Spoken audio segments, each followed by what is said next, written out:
You're listening to the Cyberwire Network, powered by N2K.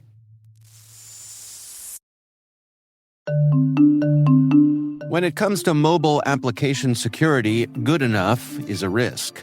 A recent survey shows that 72% of organizations reported at least one mobile application security incident last year, and 92% of responders reported threat levels have increased in the past 2 years. GuardSquare delivers the highest level of security for your mobile apps without compromising performance, time to market, or user experience. Discover how GuardSquare provides industry-leading security for your Android and iOS apps at www.guardsquare.com.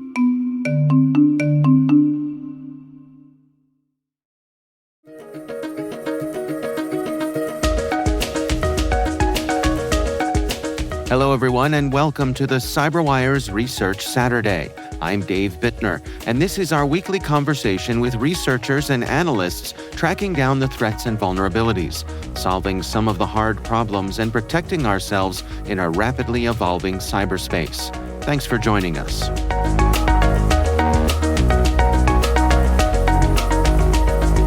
As Russia is focusing more and more on Europe and the Ukraine, of course, we are seeing a little bit of conflict between Russian and Chinese APTs. So we pay a lot of attention to countries that are areas of interest for these two powers. That's Martin Zuzek, Technical Solutions Director at Bitdefender. The research we're discussing today is titled Famous Sparrow APT Targets Azerbaijani Oil and Gas Industry.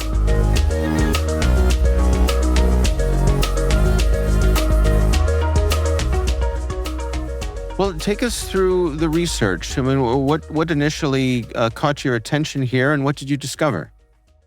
So what initially got our attention was actually old news, because we found some of the malware, DDRED, for example, Mofu, Terndor, that is associated with the famous Sparrow group.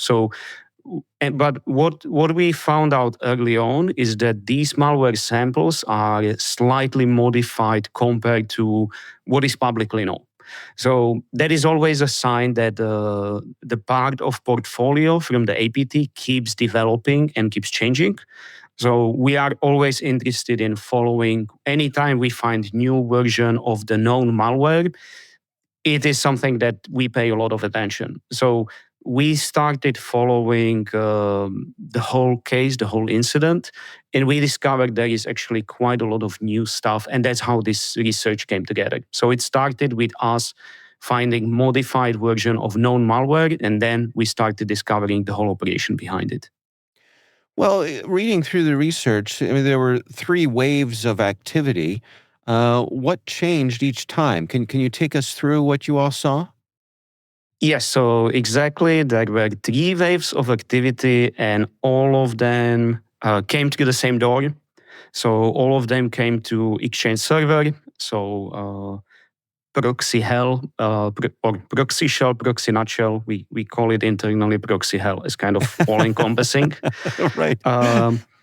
It's really nothing new, because we've been talking about it since 2022. More and more threat actors are focused on vulnerability exploits, and every single year this is becoming more obvious. So this was one of those cases where you have one of these services that is commonly targeted. You don't patch it. It's only a question of time who and how many threat actors will get inside to the same door. So what we saw here was 3 separate waves of attack, every time focusing on proxy nutshell exploitation of Microsoft Exchange, but every time using slightly different version of the malware where they were trying to establish persistence to this environment. We've also seen the victim in this case that discovered this ongoing operation. They tried to clean it up, but unfortunately, they never closed the entry door that attackers use, so they came back with different set of malwares. Who was the victim in this case? So the research mentions Azerbaijani oil and gas industry folks. Is that the degree to which we can identify them? Yes, it is. Fair enough. What do we suppose the attackers were after here? Is this an espionage kind of thing? Or are they looking to gain control? Any insights there? So in this case, it was almost certainly espionage operation. The reason why we decided to name the country and industry is that Azerbaijan is becoming critically important for Europe and European Union. We documented, we didn't go too much into like geopolitical implications here, but Azerbaijan has been expanding its role as a strategic energy partner for Europe, including Germany, Austria. I believe they signed the contracts like in the last 12 months or so. So this is definitely important energy partner for Europe, and that's what we believe. And again, it's pretty much always, I would say, educated guess, because in cyber espionage, you never have all the information. So you need to make a lot of assumptions based on what you see. And again, in this case, what we can see is that this was, in our opinion, espionage operation, specifically because how Azerbaijan is becoming more important for Europe. I see. The research mentions the use of DLL sideloading and particular techniques with that. Can you explain to us what that means and why the threat actors may have selected this technique? So for me, if we put aside like all geopolitical implications, the DLL sideloading was the most interesting part of this research. Now, before we get to what is new about this one, if you don't mind, let me just briefly talk about DLL sideloading in general. Please. So DLL sideloading is defense evasion technique where the threat actors are actually relying on the behavior of the Windows operating system. And what they are going to find is that they will use legitimate process.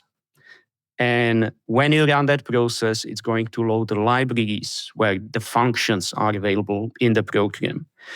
And they can either replace the library with malicious library that has the same name. That is the most common method.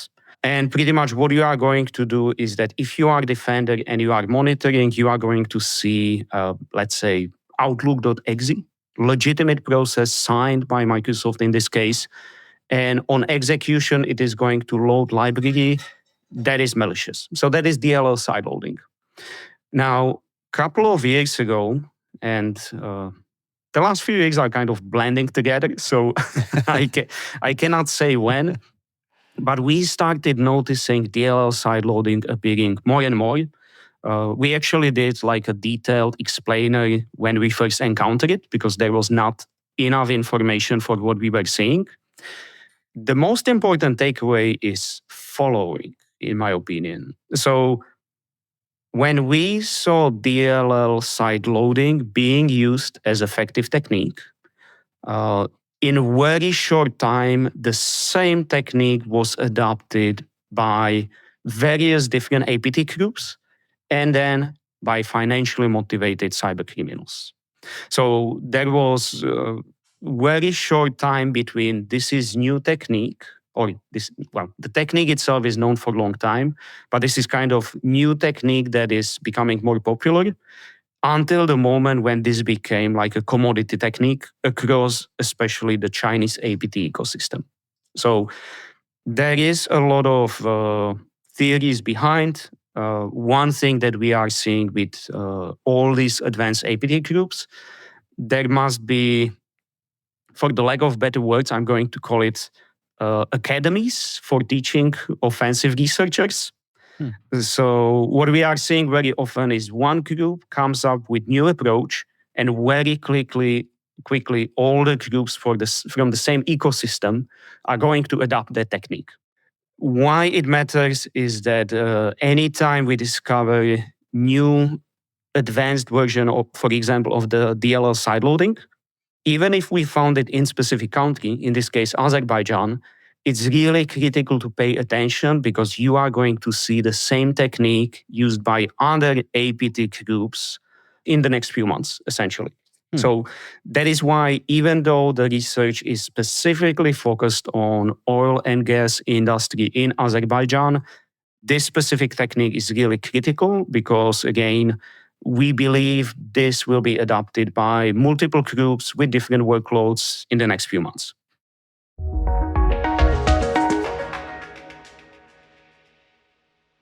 We'll be right back. Most environments trust far more than they should, and attackers know it. ThreatLocker solves that by enforcing default deny at the point of execution. With ThreatLocker Allow listing, you stop unknown executables cold. With ring fencing, you control how trusted applications behave. And with ThreatLocker DAC, Defense Against Configurations, you get real assurance that your environment is free of misconfigurations and clear visibility into whether you meet compliance standards. ThreatLocker is the simplest way to enforce zero-trust principles without the operational pain. It's powerful protection that gives CISOs real visibility, real control, and real peace of mind. ThreatLocker makes zero-trust attainable, even for small security teams. See why thousands of organizations choose ThreatLocker to minimize alert fatigue, stop ransomware at the source, and regain control over their environments. Schedule your demo at threatlocker.com/N2K today.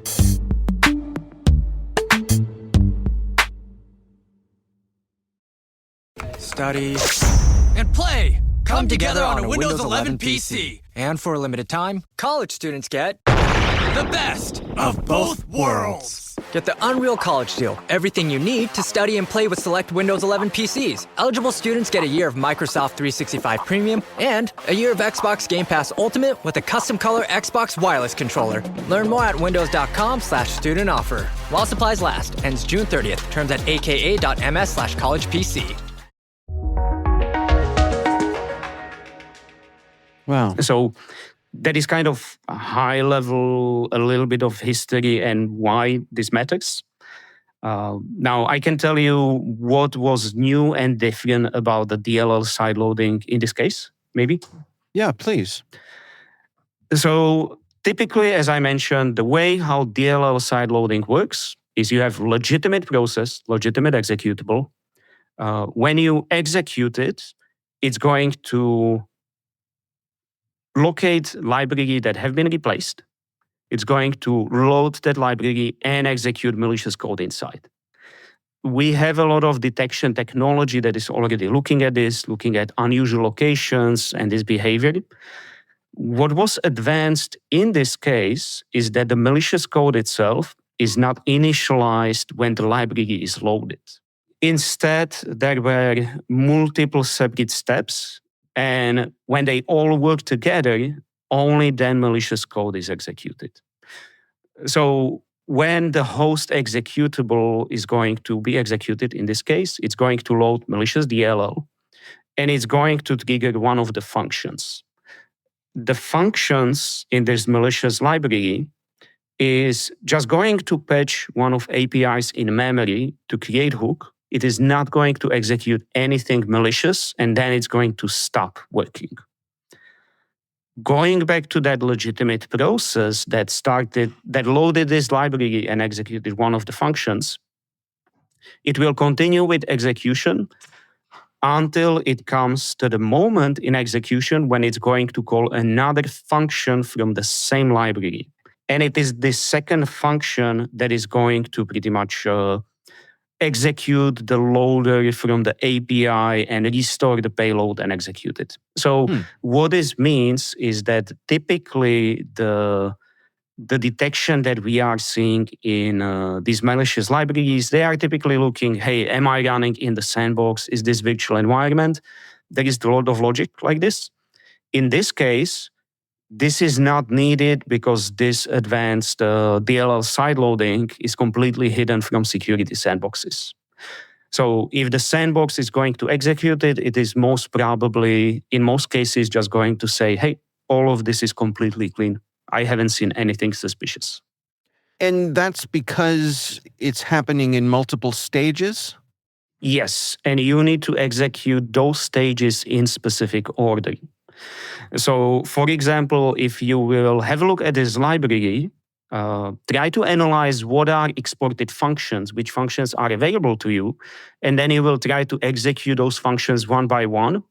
There is not going to be any malicious behavior. You need to execute those functions kind of in the same session and in specific order, and only then it becomes malicious. So for any kind of analysis, this is actually going to be really hard to observe. I remember when we were working on this research, I immediately went, okay, let me have a look at VirusTotal. And this was like completely undetected by all the engines.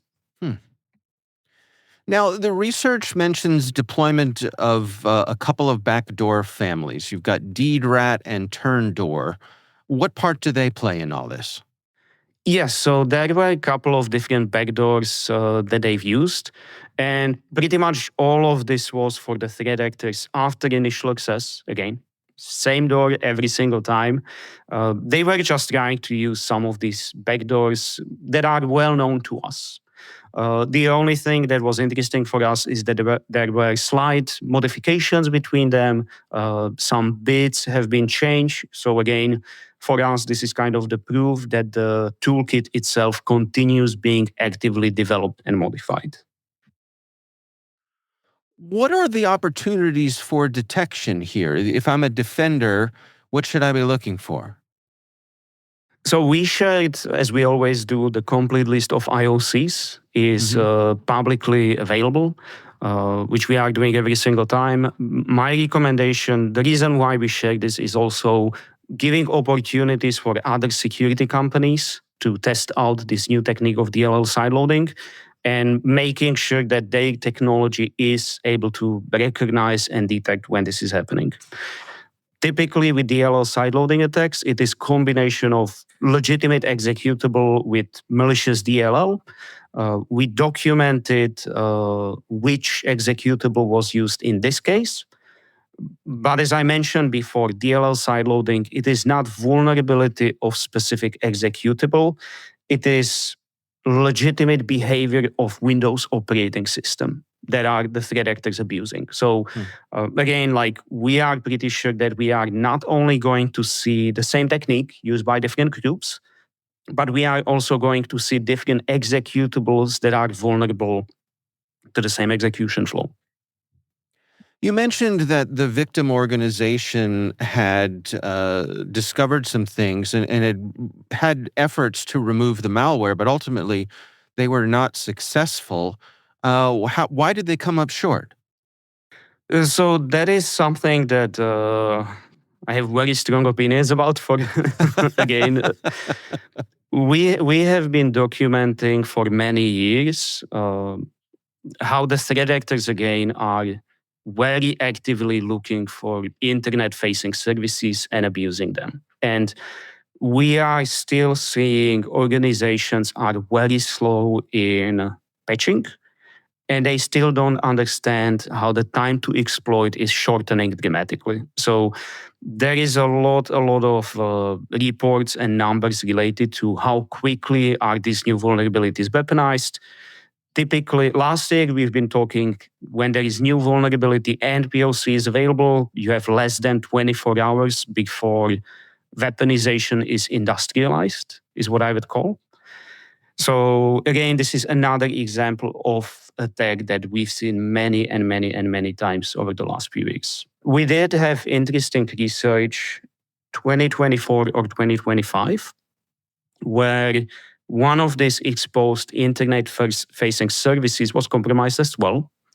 And the customer haven't patched this for a month, which like few years ago, leaving something unpatched for a month was not considered such a big deal. But for example, what we've seen with this victim, from different research, was that within a month after the vulnerability was announced, so pretty much like 24 hours after vulnerability was discovered, we started seeing attacks. 1 month later, we have seen 70 different threat actors occupying the same machine in the MZ. So again, whether you are looking at ransomware groups, initial access brokers, APTs, for all of them, any internet-facing service, any vulnerability that leads to remote code execution is immediately like a huge target that they will start focusing on. What are ultimately the takeaways here? Based on the information you all have gathered and shared, what do you hope people come away with?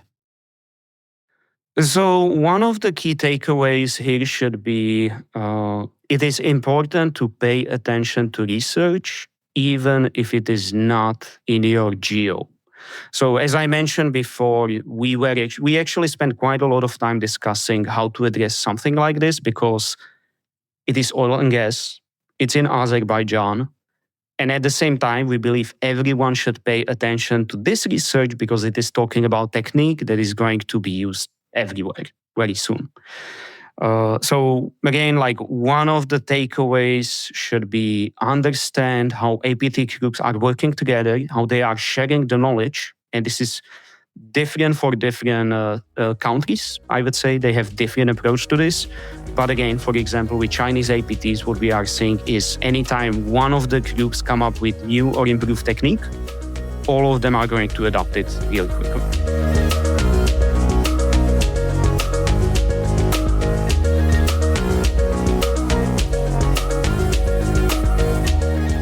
Our thanks to Martin Zuzek from Bitdefender for joining us. The research is titled Famous Sparrow APT Targets Azerbaijani Oil and Gas Industry. We'll have a link in the show notes. And that's Research Saturday, brought to you by N2K Cyberwire. We'd love to know what you think of this podcast. Your feedback ensures we deliver the insights that keep you a step ahead in the rapidly changing world of cybersecurity. If you like our show, please share a rating and review in your favorite podcast app. Please also fill out the survey in the show notes or send an email to cyberwire@n2k.com. This episode was produced by Liz Stokes. We're mixed by Elliot Peltzman and Trey Hester. Our executive producer is Jennifer Iben. Peter Kilpie is our publisher, and I'm Dave Bittner. Thanks for listening. We'll see you back here next time.